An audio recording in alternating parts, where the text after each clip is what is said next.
Hi everyone, आज आपण आलेलो आहोत आमच्या गावातल्या शाळेमध्ये उमेळे झेडपी स्कूलमध्ये आणि आज आपण स्टेशनरी वाटप करणार आहोत आणि आज आपण नोटबुक पण वाटप करणार आहोत। सो चला मग आपण आतमध्ये जाऊया।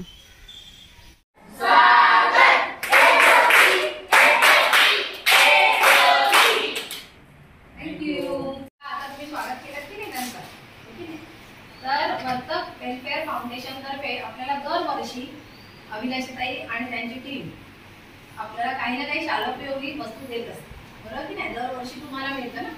तर आता यावर्षी सुद्धा त्या आल्यात आणि तुम्हाला आता वस्तू देणार आहेत।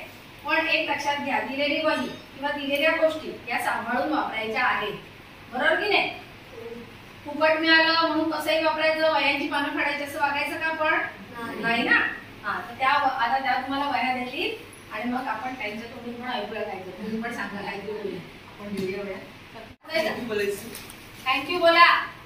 अरे नाही थँक्यू तुमच्या जाऊन बोलचं बघू बस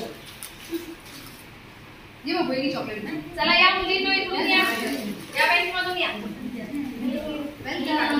इकडून या ना, इकडे या ना, या त्याच्या मागे उभी राहा।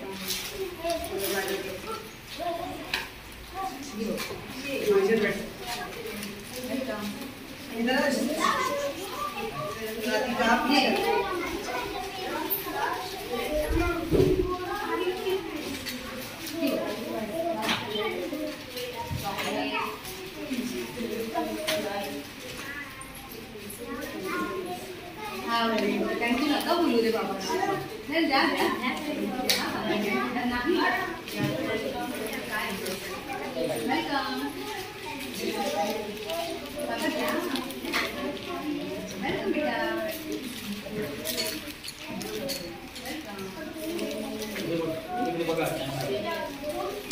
मुलांना आपण वया वाटप केलेल्या आहेत आणि स्टेशनरीचं एक किट वाटप केलेलं आहे।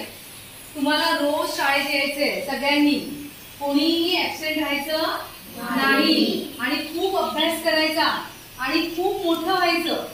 तुम्हाला जो छंद आहे, तुम्हाला चित्रकला आवडते मस्त ड्रॉइंग काढा, तुम्हाला खेळायला आवडतं छानपैकी खेळा, त्याबरोबर अभ्यास देखील करायचा आहे। शाळेचा जो टाइम असेल त्या टायमाला यायचं। तुम्हाला माहिती आहे ना दोन्ही मॅडम किती तुमच्यासाठी कष्ट घेतात। मग शाळेमध्ये वेळेवर यायचं की नाही? सगळ्यांनी वेळेवर शाळेत यायचं आणि खूप मोठं बनायचं, ठीक आहे?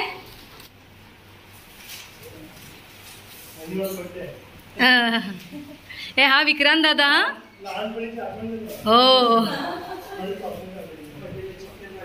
आम्ही पण या शाळेत शिकलो, त्यावेळेला आम्हाला बसायला असं बेंच वगैरे काही नव्हते, खाली आम्ही नाताची खुर्ची असतात ना ती ठेवायची, त्याचा अभ्यास करायचा आणि पाठी आणि बेंचच जास्त आमच्याकडे.